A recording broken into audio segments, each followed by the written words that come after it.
Welcome to Nerd Heaven. I'm Adam David Collings, the author of Jewel of the Stars, and I am a nerd.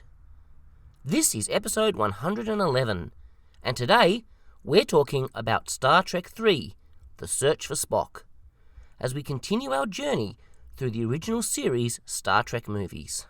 The description on IMDb reads, Admiral Kirk and his bridge crew risk their careers stealing the decommissioned USS Enterprise to return to the restricted Genesis planet to recover Spock's body. This movie was written by Harve Bennett, it was directed by Leonard Nimoy, and it first released on the 1st of June 1984. Leonard Nimoy was somewhat hesitant to return to the role of Spock in Star Trek II. I talked about this in the last episode. So Harve Bennett pitched to him the idea of having a great death scene. This intrigued Nimoy, who figured this was surely going to be the last Star Trek movie, so why not go out with a bang? As they were filming Star Trek II, it became more and more evident to those involved that they might just have a hit on their hands, and maybe this wouldn't be the last one after all. Bennett wanted to insert some kind of back door to give them an opportunity to bring back Spock in the future. The mind meld was Nimoy's idea. They had no idea at the time how they would pay it off, but it served as a beautiful setup. With Spock dead, Leonard Nimoy was keen to try his hand at directing. The studio needed a director, and they were keen to resurrect Spock. Nimoy pitched to them that he could solve both problems if they gave him a chance at the big chair. The movie starts in the only place that it can, by replaying Spock's death scene in a small blue-tinted window that slowly expands to fill the screen as it plays out. This movie is a direct sequel to Star Trek II in the truest sense. Star Trek was experimenting with serialized storytelling in a way that had never been done before. And it wasn't planned out in advance this way, but Star Trek II, III, and IV followed directly on from each other, forming to tell one large story, a serialized story. We see the funeral scene, and then we hear Nimoy's reading of the Star Trek prologue as we heard at the end of II. It's a very fitting way to introduce the movie, as we scroll through the forests of the Genesis planet, seeing Spock's coffin as the titles roll. James Horner's score is back. It's not the exact same arrangement at the beginning of Star Trek II. They intercut a lot of the TOS fanfare into it, but it's the same familiar music, which by now we love. I wonder what people were expecting going into this at the cinema for the first time. Nimoy's name was conspicuously absent from the opening credits, but appeared later as director. The title made it clear this would be about trying to save Spock in some way. But did audiences actually expect to see Nimoy on screen? Having seen these movies in reverse order, I can't put myself back into that mindset. But I imagine I would have been hoping, but not wanting to count on it. Kirk's opening personal log serves both to catch us up on what's been happening since the end of the last movie, with most of the trainees reassigned, David and Savick studying Genesis, but also to give us some poetic and moving insight into how Kirk is feeling.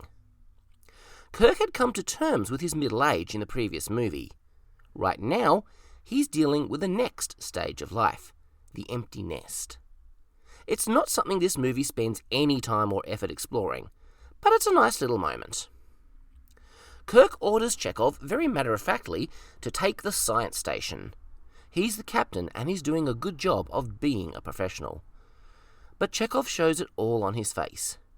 Taking the science station is a painful reminder to all of them that Spock is no longer there to stand at his station. I love the big black smudge all over the turbolift door on the wall next to it, demonstrating the presence of battle damage from the previous movie.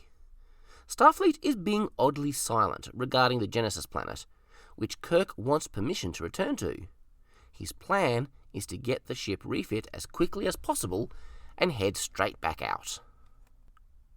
We get our first introduction to Scotty's approach to time estimation. his deliberate overestimation to give the appearance of being a miracle worker. We'll revisit this in the TNG episode Relics. Here, it's a nice humorous moment between two friends. I think Scotty is deliberately trying to give Kirk something to smile about here. We meet Valkyris, a Klingon working with a crew of human mercenaries. Her captain, Kruge, is after all the information he can get on Genesis. Word has been spreading, as we'll learn later. The ship they're on looks great in high definition. It has a gritty reality to it, a design that is likely inspired by Star Wars. Speaking of ships, we get our first glimpse of the infamous Klingon Bird of Prey, the ship that will form the backbone of the Klingon fleet for 100 years. Once again, the TOS movies have taken something that was originally Romulan and given it to the Klingons. Last time we had the neutral zone, this time the bird of prey concept. Romulan ships will later be referred to as warbirds, the bird of prey name being kept for Klingons. But this whole concept of modelling a spaceship after a bird of prey was originally attributed to the Romulans. The TV version even had a big bird painted on the hull. I don't know why the movies kept doing this. It feels odd to me. But at the same time, the Klingon bird of prey is so familiar to me, I can't imagine Star Trek without it. In universe, we can probably explain it using the technological exchange made between the Romulans and the Klingons. The Klingons provided the Romulans with D7 battleships, and the Romulans gave the Klingons cloaking technology. Although that bit is not firmly canon and is kind of retconned by Discovery Season 1. I imagine there was just a lot of intermixing of technologies and design ideas between these two empires, which probably explains the Klingon bird of prey. And we get to hear the Klingon language in all its glory. They hired Mark Okrand to create a proper Klingon language for the movie. In a previous episode, I talked about how Okrand took the random words developed by James Doohan and spoken by Mark Leonard in Star Trek the Motion Picture and built the language in such a way as to preserve all those lines of dialogue as valid Klingon. Great stuff. But in this movie, it's not random. This is a language with rules, grammar, and vocabulary. It really lends a new level of believability to the Klingons as an alien race. This movie also continues the visual look of a Klingon bridge and the makeup and uniform designs. This movie would have a Klingon as its main villain. Following on from such a powerful presence as Khan in the previous movie, they really needed a great actor to elevate this villain. They succeeded by casting the amazing Christopher Lloyd. Everyone praises Ricardo Montalban's Khan, and rightly so, but I don't think Lloyd's Kruge gets enough praise. He plays an awesome villain, and an awesome Klingon in this movie. Kruge is disturbed to learn that Valkyris has seen the Genesis data, and that means her human associates have potentially seen it too. He wants to keep this information to himself. If it is to be an advantage to him, the less people with access to it, the better. So much is communicated between the two Klingons with just one word: unfortunate. So much is her loyalty to Kruge that she accepts her fate without question. You can see in her face that she doesn't want to die, but will do so gladly for her captain and lover. It's an honourable death. This is the Klingon way. I feel we learn a lot about Klingon culture from this scene. We also get to see our first Targ, which is never actually named as such in the film. It looks really cool.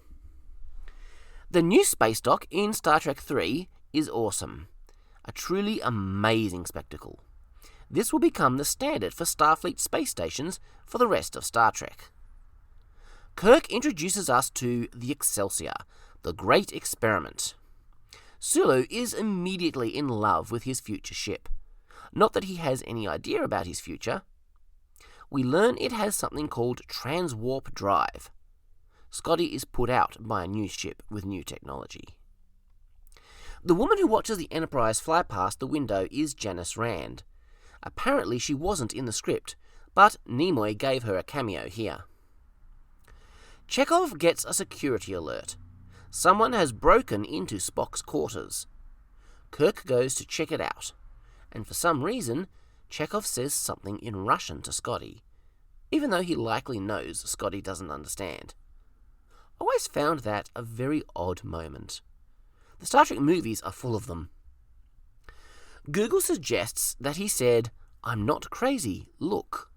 I can't verify the accuracy of this. I can't help but wonder what the intention here was. Why would Chekhov suddenly start speaking his native language on the bridge? Now don't get me wrong, I'm all for Chekhov speaking Russian. I think that's cool. But this moment doesn't work because for those in the audience who don't speak Russian, it adds nothing to the film and just feels awkward. Remember, Scotty and the others don't know what he's saying. A much better moment was seen in the 2009 Kelvin film. While trying to beam Kirk and Bones aboard, Chekhov swears in Russian. Well, for local Russians, this was likely a big laugh-out-loud moment. A nice little thing for them. That must have made this American-created character feel more like a proper Russian, one of them. For the rest of us, it was pretty obvious from the context that Chekhov was making an exclamation. We don't need to understand the words, and it makes perfect sense in the story that Chekhov would use Russian in this moment. That moment succeeded, where I think this one largely fails. Inside Spock's quarters, Kirk finds McCoy speaking in Spock's voice. "You left me on Genesis. Why did you do that?" McCoy tells Kirk to take him home, to climb the steps of Mount Saleya on Vulcan. Then he repeats Spock's line, "Remember," before passing out. Is McCoy just losing his mind due to his grief over losing Spock? Those two were always closer than either was willing to admit openly. We suspect there is more going on, but Kirk never saw that remember moment in the previous movie. Admiral Morrow is briefing the Enterprise crew. Extended shore leave for all after their brave actions dealing with Khan. All except Scotty. He's promoted to Captain of Engineering and ordered to help solve some of the problems that the Excelsior is having. This is the last thing Scotty wants. The Enterprise is his baby. He wants to supervise her refit. But Morrow delivers a devastating blow. There will be no refit. The Enterprise is 20 years old. Her time is past. Kirk wanted to take the Enterprise back to Genesis once it was repaired. After all, isn't that their mission? To explore strange new worlds? There can be no world stranger than Genesis. They didn't have time to look around properly before. They had battle damage and wounded to take care of. Unfortunately, Genesis has become a galactic controversy. The Federation has no official policy yet. It's a quarantined planet and a forbidden subject. This isn't surprising. The Genesis device is a powerful tool for creating life, but it also has the potential to be misused as a devastating weapon. It was always highly classified. Nobody on the Enterprise knew about it except Kirk. Now that its power almost fell into the hands of a tyrannical madman, it's even more important to guard its secret carefully. Of course, we know the cat is already out of the bag. Commander Kruge and his crew are viewing the stolen data files. We get to see the Genesis simulation, this time narrated by Kirk instead of Marcus. It's well worth repeating in full, not just because it brings new audiences up to speed, but also just because it's cool.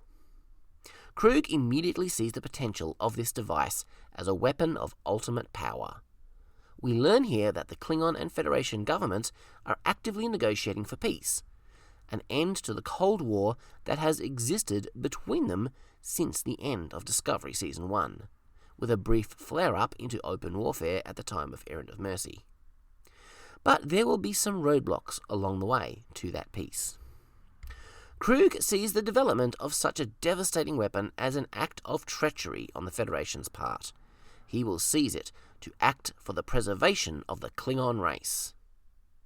Like all good villains, he sees his actions in a more heroic light than we do.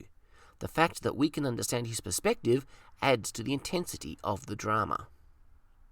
Time to check in with David and Sarek at the Genesis planet. They are working with the crew of the USS Grissom, named after Gus Grissom, the second American in space who tragically lost his life in the Apollo 1 fire.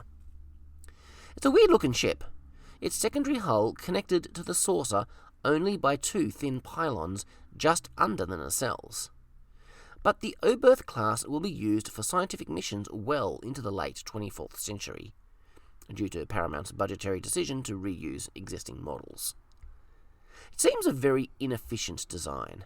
The turbolifts would have to travel down those pylons. They don't look thick enough to contain turbo shafts, and having them hollow has got to weaken their structural integrity. Interestingly, the rebirth provides some justification for the ridiculous design of the California class as seen in Lower Decks. That design is even crazier.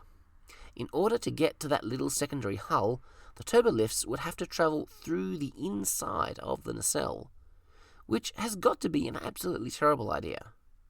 I remember Mike McMahon once responding to criticisms of this design, saying, "Don't you guys know that the turbolifts can go sideways as well as up and down?" But that's not the issue. For me, the issue is using the inside of the warp nacelle as a thoroughfare for the crew. But back to Star Trek 3. So, Starfleet isn't completely ignoring the scientific investigation of the Genesis planet. They've just limited who knows about it. The Grissom crew are the ones tasked with the job. This movie recast Savick with a new actor, Robin Curtis, replacing Kirstie Alley. She was offered less money for Star Trek 3 than she was for Star Trek 2. Alley said in an interview she felt this might have been William Shatner's interference, as the two didn't get along. Many Star Trek actors had difficulty with Shatner. I don't mind the recast. I'm equally fond of both actresses' portrayals. I guess I tend to think of Robin Curtis as Savick more than Kirstie Alley, because Curtis played the role in 2 movies, and again in the recent short film Unification, while Alley only played the role once. While scanning the planet, they locate Spock's coffin tube. It has soft landed intact. Scanners indicate an animal lifeform present at the coffin. There shouldn't be any lifeforms on the planet according to David's science. They've got to go down and see what it is. Captain Esteban is an interesting character. Probably the biggest example of the all captains except Kirk are stupid trope. I dislike that trope immensely. Esteban doesn't lack confidence. He's sure of his belief and acts in accordance with them. His main problem is that he's cautious, to the extreme. Now, I have nothing against caution. I'm a very cautious person myself.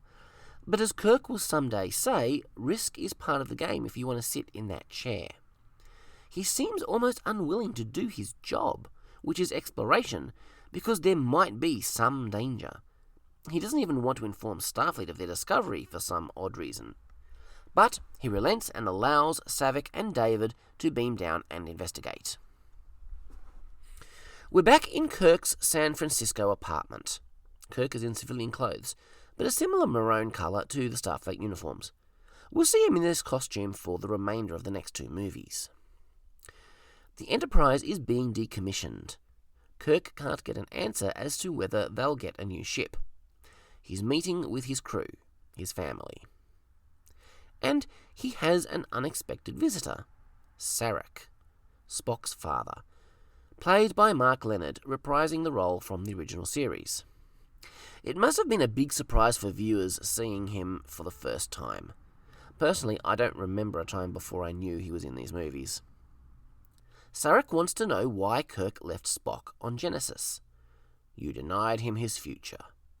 I think, at this point, that he's not hoping for a bodily resurrection. He has no reason to think that is even possible. He's just wanting Spock's katra, his soul, to be preserved. I'm not sure exactly what Vulcan custom dictates here, but it seems that giving up the katra to another through a mind meld is not an uncommon thing when Vulcans die. Perhaps they store them in a museum or something. Sarek assumes Kirk received Spock's katra because he was the last one to be with Spock, but they were separated by glass. Spock couldn't touch him. Kirk would have given his life to save Spock if he could. That's how much his friend, his brother, meant to him. Sarek confirms via mind meld that Spock's Katra is not in Kirk. It was lost.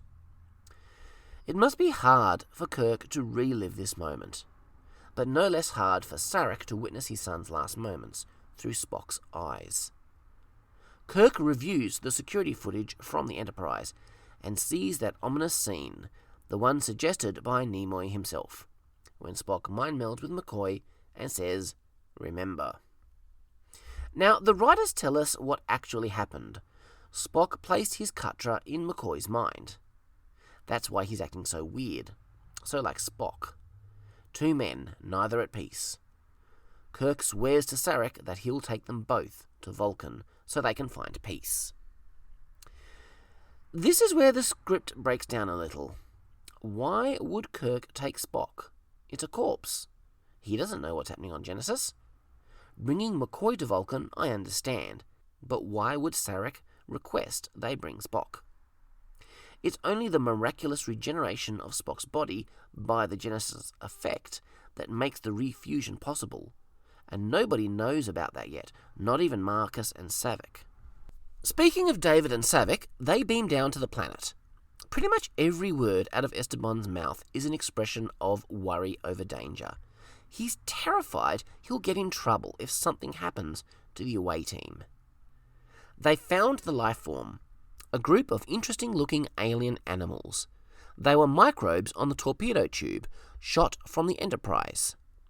Something about this planet has caused them to evolve rapidly. They open the tube and find, to their astonishment, that it's empty. All that is left is Spock's burial robe. This is somewhat reminiscent of Jesus' resurrection, leaving behind his wrappings in the empty tomb. Admiral Morrow won't allow Kirk to go to Genesis. It's against the rules. He doesn't even understand the reason for Kirk's request. He doesn't understand Vulcan mysticism. Kirk isn't even sure if he believes, but if there's even a chance that Spock has an eternal soul, it's his responsibility and he'll do whatever it takes for the sake of his friend. He requests the Enterprise, but Morrow says what they both know. The Enterprise would never stand the pounding. Morrow warns Kirk that if he keeps up this emotional behaviour, he'll destroy himself and his career. The lounge where they're sitting looks pretty cool. Very late 70s, early 80s, but pristine.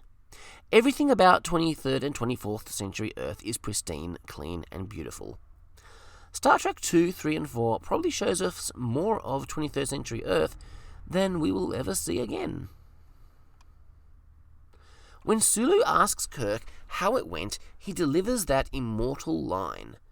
"The word is no. I am therefore going anyway." This is a big deal because Kirk is actively disobeying and rebelling against Starfleet. This is the beginning of a Star Trek trope. We'll often see captains going against orders in the future, but this is the first time it happened in a big way. Kirk has always had a bit of a rebellious spirit and has definitely bent and even broken some important rules in the past. But here we see it on a whole new level. This would have been revolutionary to audiences at the time. It's almost on the level of Sheridan breaking away from Earth in Babylon 5. It has to be a major rebellion for the payoff at the end of the movie. But this is very much a theme of the TOS movies. Friendship and loyalty to one's crewmates takes precedence over career and loyalty to Starfleet. We even see this reflected in the Voyager episode Flashback, where we see Tuvok serving under Captain Sulu at the time of Star Trek VI. So McCoy enters a bar. He's on a personal mission. We get a glimpse of some tribbles on a table. I assume they've been spayed. It seems Bones has a bit of a reputation around here. The waitress clearly has a thing for him. I wonder if it is mutual. This is where we start to see how the personalities of Spock and McCoy are at war within him. He is kind of both. He orders Altair water, clearly something Spock would order. McCoy is more of a whiskey guy. When the waitress queries this, he replies, "To expect one to order poison in a bar is not logical." This is one of my favourite lines in the movie. I always thought that it was cool. Anyway, Bones is here to meet someone. He's got big ears and he's eager for profit. But he's no Ferengi. I really like this character. He has quite a unique look and also a unique way of speaking. He orders his words differently than is common in English. Not the same as Yoda, but I can see that some may think they were trying to copy Yoda here. But I don't think that's fair. The universal translator can translate the words someone says, but it doesn't always do a perfect job of the grammar. We see that in Voyager's Nemesis. I always love this kind of thing.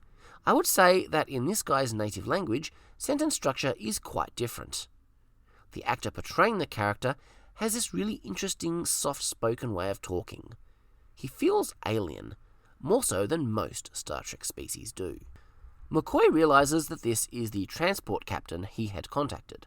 He's trying to get passage to Genesis, but he makes a good point to the alien when he says, "You can't get a permit to do an illegal thing." But I can well understand the captain is wanting more money for the extra risk. McCoy starts to mimic the alien's speech as he gets frustrated.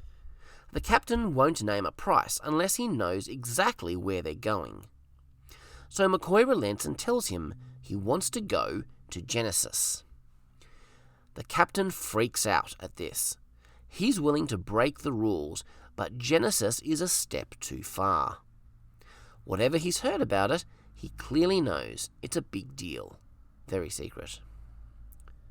As McCoy gets irritated, he draws the attention of the Federation security, who take him into custody. They're sending him to a mental health facility. Sadly, even with Spock's Katra swimming around in his head, McCoy can't manage to do a Vulcan nerve pinch. And Kirk comes to rescue him from his cell. McCoy doesn't really understand what's happening to him. He's got this instinct from Spock to go to Genesis, but it isn't until Kirk tells him he's suffering from a Vulcan mind meld that he really understands and states it's his revenge for all those arguments he lost. We see Sulu do a little martial arts as he incapacitates one of the prison guards. I know it's probably an Asian stereotype, but I always thought it would be cool to have characters who knew martial arts in Star Trek. Someone doing Jackie Chan style antics. Kirk and Sulu have crossed a line now. They've assaulted Starfleet personnel and broken McCoy out of prison. Scotty does a good job of holding in his offence when the Excelsior's captain says he's looking forward to breaking some of the Enterprise's speed records tomorrow. What an insult to the honour of Scotty's beloved ship. He's out of his normal uniform in some kind of Starfleet jacket. Not sure why. Uhura doesn't get much to do in this movie. She gets shortchanged by most of these movies, but she's got a very nice scene in the transporter room.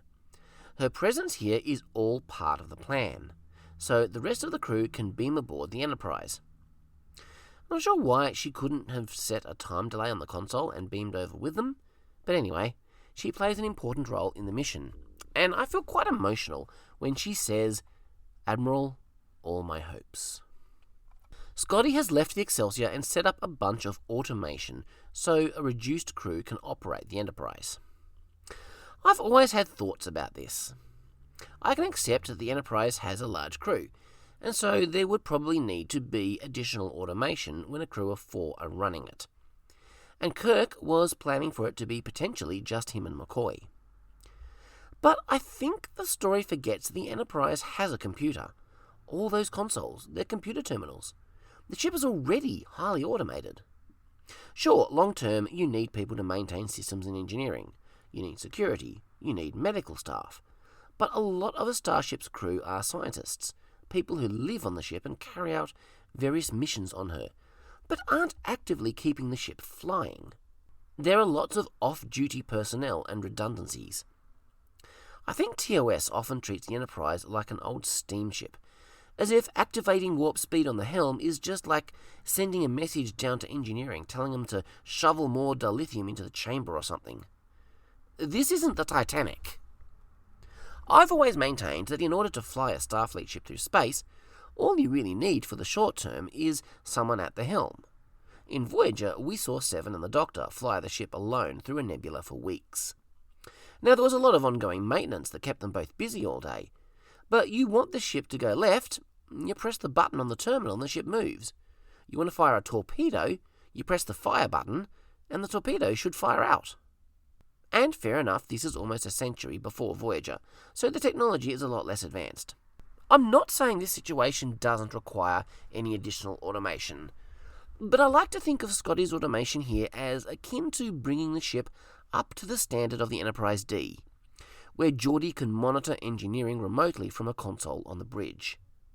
That kind of thing. But later on, we'll see the automation system get knocked out, and suddenly Scott has no control over anything. He can't move the ship or fire a phaser. Nothing. And that's the bit that doesn't really work for me. Anyway, Sulu, Chekhov, and Scotty are all along for the ride. Spock means a lot to them too, and they're willing to sacrifice their careers for him. It's very touching. This is a very emotional movie. I love the theme of sacrificial friendship that flows through it.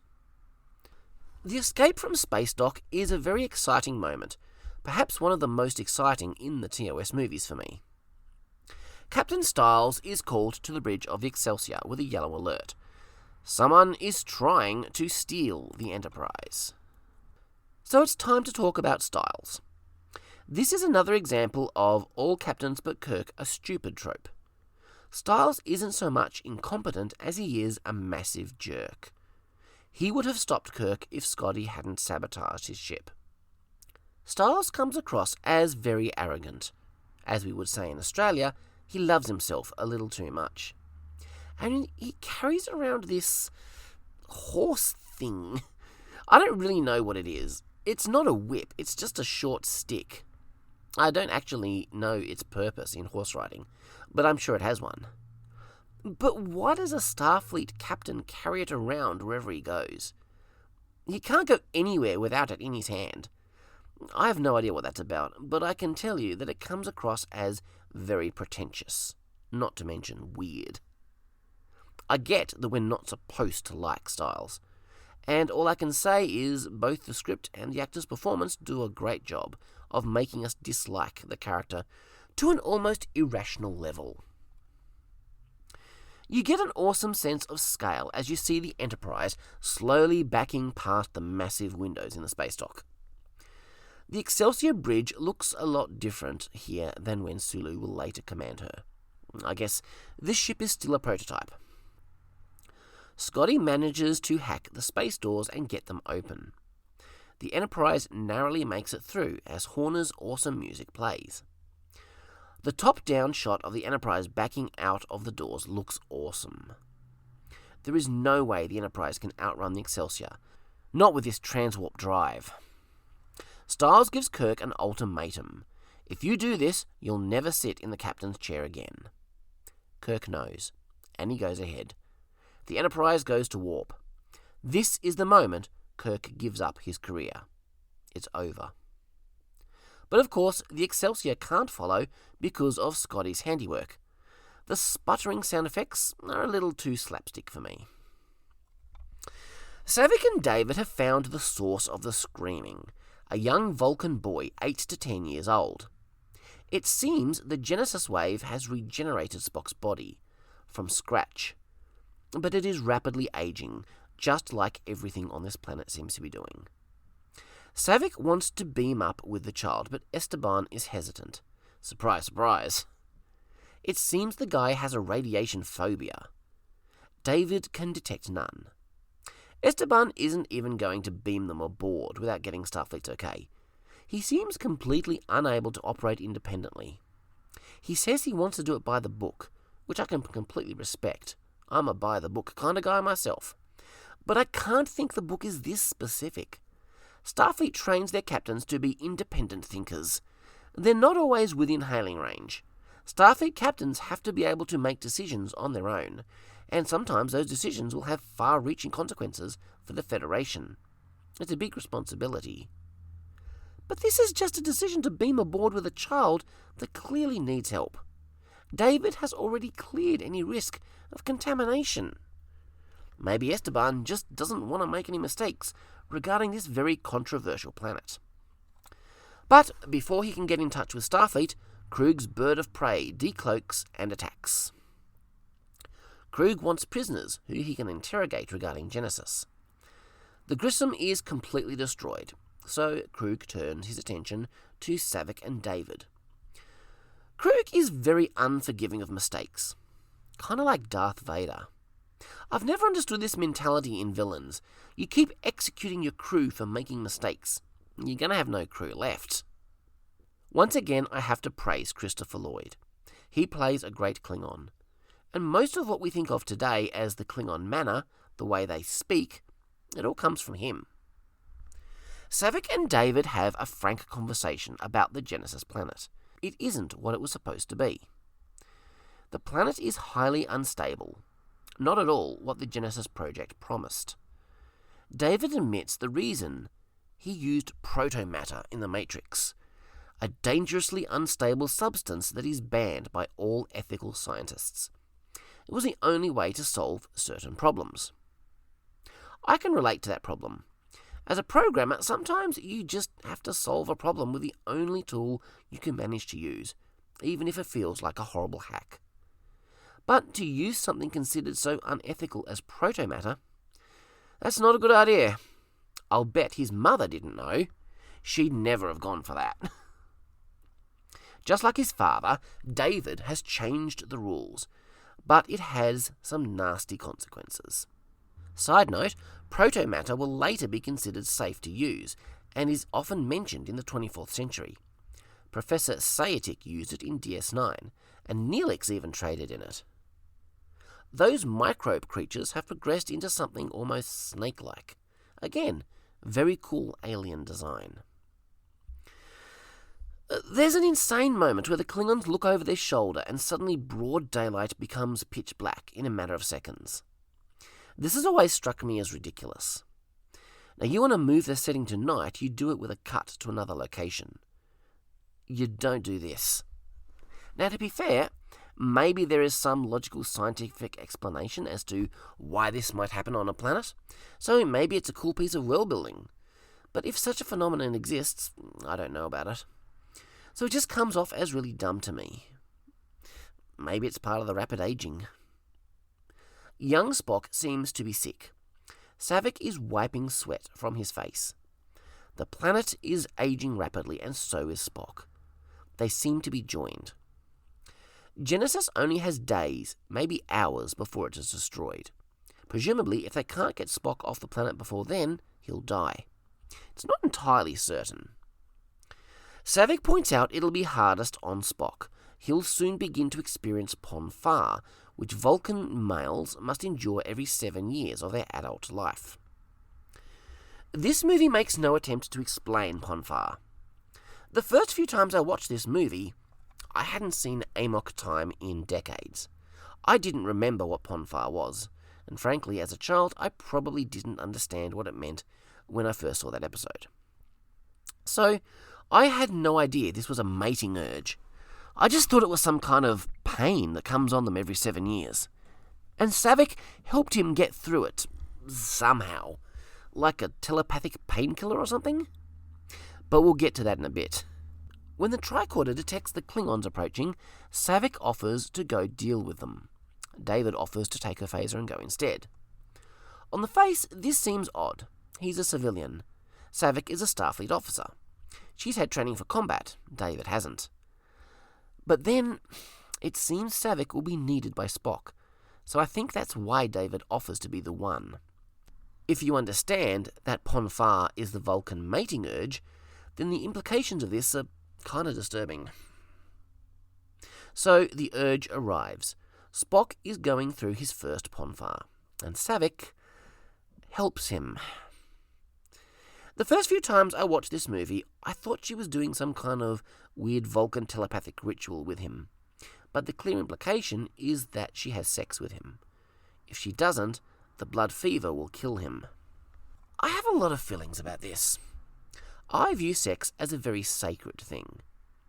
She is doing here what needs to be done to save his life, but it still makes me very uncomfortable. All we see on screen is a thing where they touch fingers, and Spock slowly caresses Sarek's hand in a very ritualistic but intimate way. This amount of physical touch is extremely intimate for a Vulcan. I guess this is how things get started with their species. It's actually a nice bit of world building. Interestingly, there was a dropped side plot which was originally intended to be explored in future movies, that Saavik became pregnant with Spock's child here. There's nothing on screen to contradict it, but nothing that says it happens either. In the Otoy short film Unification, a resurrected Kirk in the early 25th century meets Saavik. A Vulcan man stands next to her. It has been said by many fans that this is likely Spock's son. Spock and Saavik's son. We know that Spock married sometime during the 24th century. Jean-Luc Picard was in attendance. TNG never told us who Spock married, but a popular fan theory is that he married Saavik. So, was this man the result of their marriage? Or their union here? It's all up to the individual's headcanon, but interesting to think about. The Enterprise has arrived in orbit of Genesis. The Klingons have seen us. They cloak. It seems David failed to stop the Klingons. He has been captured, and now so have Spock and Saavik. Saavik warns him the planet will be destroyed in hours. The Genesis experiment is a failure. But not to Kruge, the most powerful destructive force ever created. It may not have succeeded in its original purpose, but to a Klingon, it is a raging success. He refers to it as the Genesis torpedo, and he demands they give him its secrets. When the bird of prey informs Kruge that a Federation starship has arrived, he sees his chance to use his prisoners as leverage. He returns to the ship. They decloak and fire, taking the Enterprise by surprise. At least partially. They can tell there's something out there. The cloak on the bird of prey is not perfect. Remember, this is the first time we've ever seen a Klingon ship with a cloaking device. Other than Discovery, I guess. I love the shimmering effect they use for the cloak. It will continue to be used all the way through the Berman era. Because they were able to see the distortion, the Enterprise actually gets off the first shot, once the bird of prey decloaks, delivering a nasty blow, and sadly killing the poor Targ. The automation system is overloading. Scotty wasn't expecting to take the ship into combat. And that does make sense to me. Flying a basic course with a skeleton crew is one thing, engaging in combat is another. The Klingons fire and knock out the automation system. Okay. Scotty can't transfer power to the phaser banks. That makes perfect sense. Power management is something usually done in engineering. Scotty's automation allows him to control engineering functions from the bridge, like Geordi can in TNG, as I talked about earlier. I can totally accept that. But then he says, I've got no control over anything. Neither does Sulu. This is the bit that doesn't work for me. Even without Scotty's automation system, they should still be able to steer the ship. The helm should still do what the helm does. They should be able to fire a phaser, but we've established they need to divert power to the phasers. So, okay, that bit works. Anyway, I'm nitpicking here. To be honest, the more I think about this, to discuss it, the more accepting I am of the whole thing. The point is, it makes for a very exciting battle. The Enterprise is in big trouble now.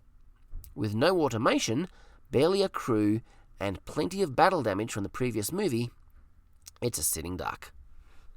Kirk tries to talk his way out of it, the classic Kirk bluff. But Kruge is a capable warrior. His instincts tell him they've dealt the Enterprise a more crippling blow than he realised. Do not lecture me about treaty violations, he says.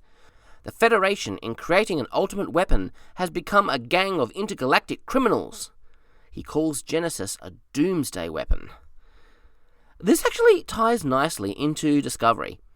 The reason T'Kuvma started that war was basically out of fear of the Federation.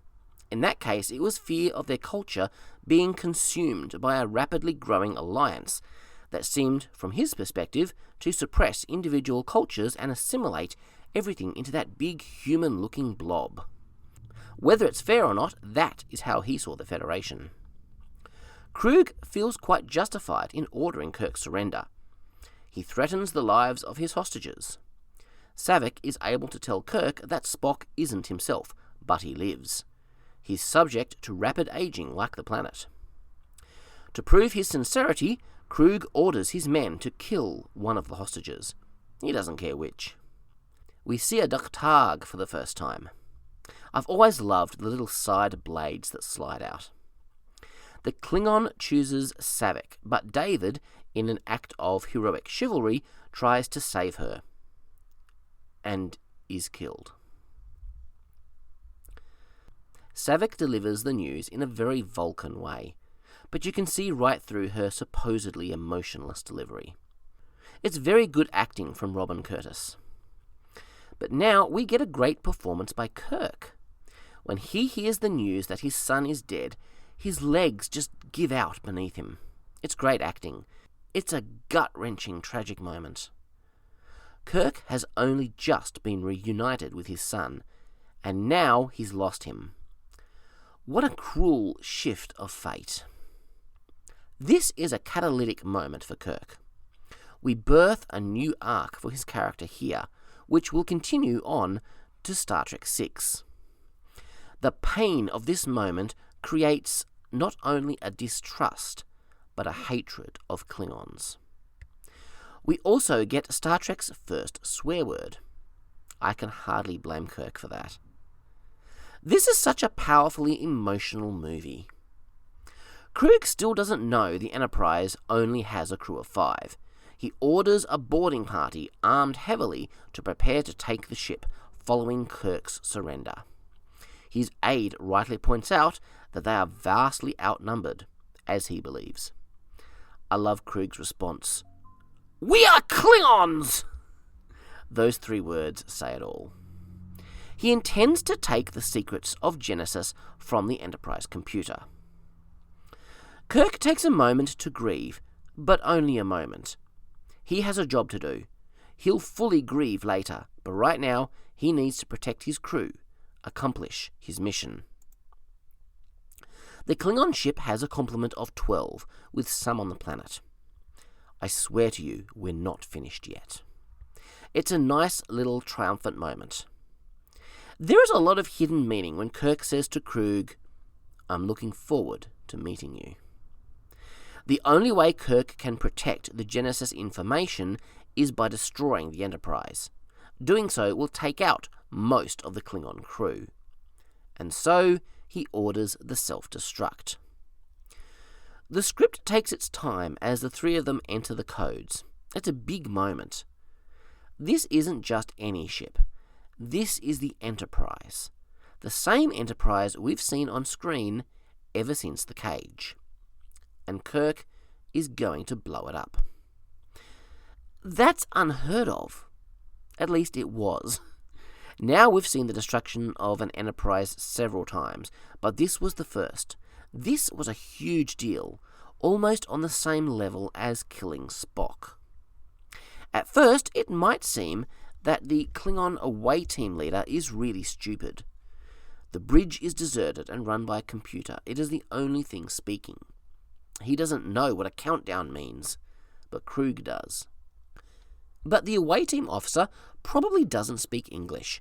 He probably had no universal translator. He hears a voice, but probably doesn't know that's a countdown of English numbers. It's all very dramatic. A great moment when Kruge yells, "Get out! Get out of there!" And then the bridge explodes. And it actually happens. We watch breathless as the Enterprise is destroyed. And it's terrible, and it's horrible, and it's wonderful. The effect work is top-notch. It still holds up beautifully today. The movie very effectively conveys the emotion and heaviness of this moment through visual effects. It looks fantastic. And it hurts, but in the best way. The Enterprise was a character just like any other. It has carried us through 3 seasons, 22 animated episodes, and 3 movies. And now, she's gone to a fiery grave over the skies of Genesis. This was a bold choice on the part of the writers, but it was absolutely the right choice.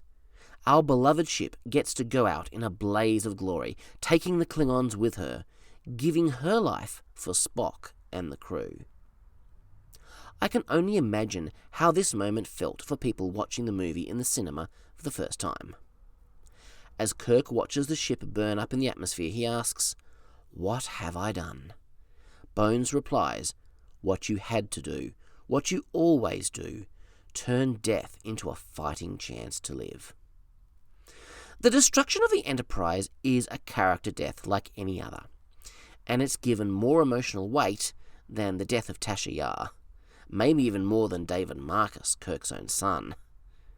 These movies know how to do a gut-wrenching character death right. First Spock, and now the Enterprise. Remember, this is the middle part of a trilogy. We're at a point in the story where things should be the darkest, where all hope seems lost, and our heroes wonder that even if they can somehow win, will it be worth the price they paid? This is so brilliantly done.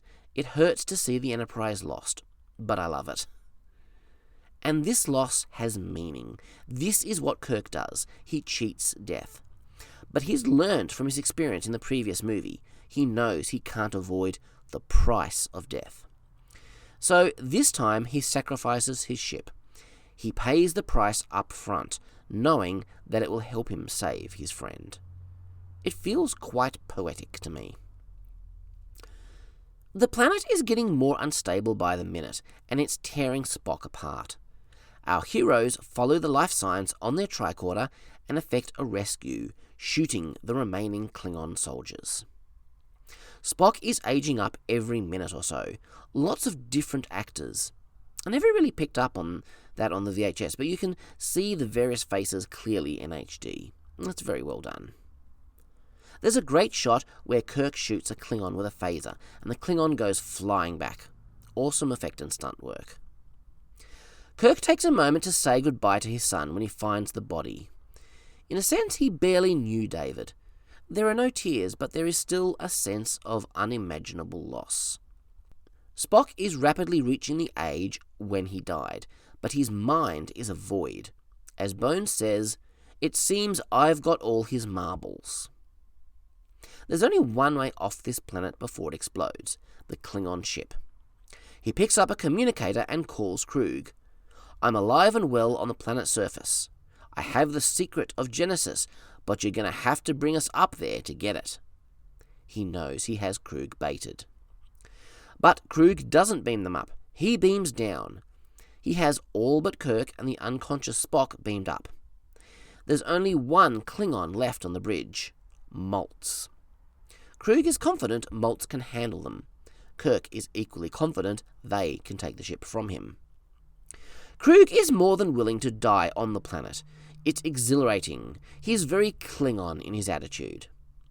We get a classic Kirk fistfight at the climax of this movie, but much better than anything we saw in the original series. There's some really good stunt work here, only enhanced by the pyrotechnics and moving set pieces. We really get the sense they're on a planet that is tearing itself apart. So exciting, it's a great fight scene. In the end, Kruge falls. In true Star Trek fashion, Kirk says, "Give me your hand." He's offering to save his enemy. But when Kruge tries to pull him down, he delivers this great line. "I have had enough of you!" And he kicks Kruge down into the lava. He has avenged his son. Having paid attention when Kruge ordered the beam up of the others, Kirk takes the communicator and says in Klingon, "Maltz, activate beam," taking Spock with him, who is now conveniently Leonard Nimoy. Save for voice lines, this is Nimoy's first appearance in the movie. I'm glad they took the entire movie to bring him back. It was the right way to do it. Kirk tries to coerce Maltz, "Help us or die." But Maltz says, "I do not deserve to live. Fine, I'll kill you later." A nice moment of humour that doesn't take away from the heaviness of all that is around it. They fly the bird of prey out of orbit just as Genesis explodes. Goodbye, David. McCoy is glad to have Spock's body. He still doesn't understand what he's supposed to do. How does he get Spock's essence out of himself into his own body? And then McCoy makes a vulnerable confession. "It seems I've missed you, and I don't know if I could stand to lose you again." Spock and McCoy's friendship has always been defined by conflict and bickering. but Bones admits out loud here what we've always known. McCoy loves Spock as a true friend, like a brother. It's a beautiful moment. They arrive on Vulcan. Sarek and Uhura are there waiting. Vulcan looks great. I love the mountain with the stone stairs leading up. Great design. The Vulcan chamber, high on the mountain, feels very mystical. The idea was established in Amok time, but here is shown so much better on a movie budget. The priestess says, "The body of your son breathes still. What is your wish?" Sarek asks for the refusion. This is unusual. The regeneration of Spock's body has made possible something that has only been done in legend in the distant past. Can they really fuse Spock's soul, his Katra, back into his body? Can they really bring him back from the dead? The priestess points out that his request is not logical. This is a purely emotional request, born out of Sarek's sense of loss. Sarek has a great response. "Forgive me, Talar. My logic is uncertain where my son is concerned." This is beautiful. Sarek, a full-blooded Vulcan, a man of logic, who has been in conflict with Spock for decades, loves his son and wants him back, and is not ashamed to admit it. These movies form important pieces of a powerful and emotional arc, exploring the relationship between Sarek and Spock. I'll talk about that in detail next time at the end of Star Trek IV, but this is probably the emotional climax of that arc. This isn't a simple thing, though. McCoy may not fully understand what is going on, but Talar assures him there is grave danger. McCoy declares, "I choose the danger." I know it was born out of an afterthought when shooting Star Trek II, but the choice of McCoy as the one to carry Spock's soul was inspired. It's the emotional climax of the arc of their relationship too. So Talar establishes a mind meld with both Spock and McCoy and performs a ritual that can only be seen as spiritual. It doesn't shy away from the supernatural aspects of life and death. And I love this. Vulcans are a people of logic. They value science and intellect. But they are also a deeply spiritual people. They have a mystical side. To some, this may seem to be a conflict, even a contradiction, but to them it's not. As a person who tends to be very logical and intellectual myself, but is also spiritual and has religious beliefs, I really appreciate this. In fact, I kind of love it. The movie takes its time with the aftermath of the ceremony. It drags it out a little, making us wait to understand if it has truly worked. And I think that's good. It adds a feeling of weight to it all. McCoy is all right. Sarek thanks Kirk. He points out the cost. Your ship, your son. If I hadn't tried, the cost would have been my soul. Kirk has given up everything to save his brother, Spock. But if he hadn't, he wouldn't have been Kirk. It's heartbreakingly ironic, though. Kirk has gone through all of this to save someone he loves from death, but in the process he's lost someone else he loved to death. Was this one-for-one exchange worth it? Would he have chosen it? Would he take it back if he could? Can he quantify the value to him of Spock's life versus David's life? In the end, you can't really cheat death. There is a cost, and that cost was death. Spock is being led away, but he stops and turns, removing his hood. He looks back at Kirk and his friends. He approaches them. The first one he stops to acknowledge is Saavik. She looks into his eyes, and then has to break contact. She looks down, almost in shame, at what she did with him, what she had to do. Once he's fully himself again, would he approve? It's nicely acted by Robin Curtis. Spock continues on, past his friends, to Kirk. "My father says, you have been my friend. You came back for me." Spock is not fully himself. He's not sure if he knows these people or not. I guess things are still settling inside him. Why would you do this? To Spock, the maths just don't add up. The cost we were talking about before, Spock is trying to understand the logic of it. But how can you quantify friendship with logic? Kirk gives a great answer, turning the theme we've been exploring since Star Trek II on its head. Because the needs of the one outweigh the needs of the many. Sometimes it's not about the numbers. Kirk and his crew valued Spock above their careers, above their ship. They were willing to risk anything and everything out of love because it was that important to them. And there are no regrets in Kirk's voice. He's trying to remember that friendship. He's starting to remember his last moments. And then it begins to click. He looks Kirk in the eye and says, "Jim, your name is Jim." Not just Admiral Kirk, his superior, but Jim, his friend. While there will still be a long recovery, we know that Spock is back. There's a wonderful music cue that morphs into the TOS theme. And the adventure continues. I love this movie. I really don't understand why some people don't. I'm sure you've heard there's a meme among Star Trek fans that all the even-numbered Star Trek movies are great and all the odd-numbered Star Trek movies are terrible. Now, there's a sliver of truth to this. Generally speaking, the even-numbered movies tend to be better than their odd-numbered counterparts. But I don't really agree with the theory. To me, Star Trek III stands out as a personal favourite. A deeply emotional journey that delves into why we love these characters so much. It's a triumph. The whole thing was born out of a desire to undo Spock's death, to bring back this favourite character. But they did it with grace and skill. I've also heard it said by my friend Ben Avery, who is a great author, comic book creator and podcaster, that while the even numbers are better movies, the odd numbers are better Star Trek. I think he's discovered a real truth here. I'll talk about this more when we get to Star Trek V, but for now I'll say that Star Trek III has a real sense of discovering the unknown to it.